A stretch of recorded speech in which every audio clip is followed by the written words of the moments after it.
Aupada degree महाविद्यालय रे विशाल त्रिरंगा यात्रा अनुष्ठित।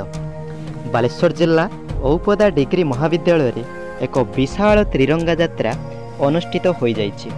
सारा देश रे स्वाधीनता दिवस महोत्सव महासमारोह रे पालन करा जाउछि। स्वाधीनता दिवस अव्यवहित पूर्व औपदा डिग्री महाविद्यालय छात्र छात्री एवं प्राध्यापक प्राध्यापिका मानकु नै एक विशाल त्रिरंगा यात्रा पालन करा जाइछि।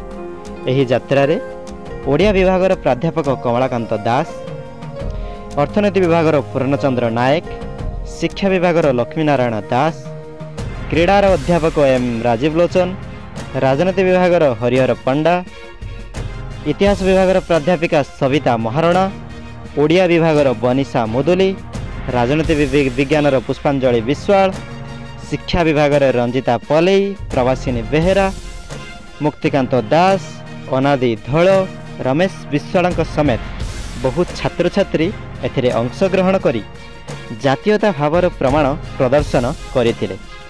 संस्कृत विभागर प्राध्यापक तथा जातीय सेवा संस्थार कार्यनिर्वाही अधिकारी द्वारिकानाथ शतपथी नेतृत्व में एही यात्रा महाविद्यालय आरंभ करी औपदा बजार पर्यंत एवं पुनः औपदा बजार महाविद्यालय पर्यंत वंदे मातरम, भारत माता की जय, मो देश मो माटी, मो औपदा, मो भारत महान आदि ध्वनि रे परिवेश को प्रकम्पित करथिले।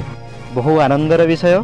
एथिरे प्राय 300 रु अधिक छात्र छात्री अंशग्रहण करथिले। छात्र नीलकंठ दास और छात्री भाग्यलक्ष्मी माहुंत एथिरे प्रमुख भूमिका अवलंबन करथिले। औपदारू आशुतोष पंडा रिपोर्ट, अभय न्यूज ओडिशा।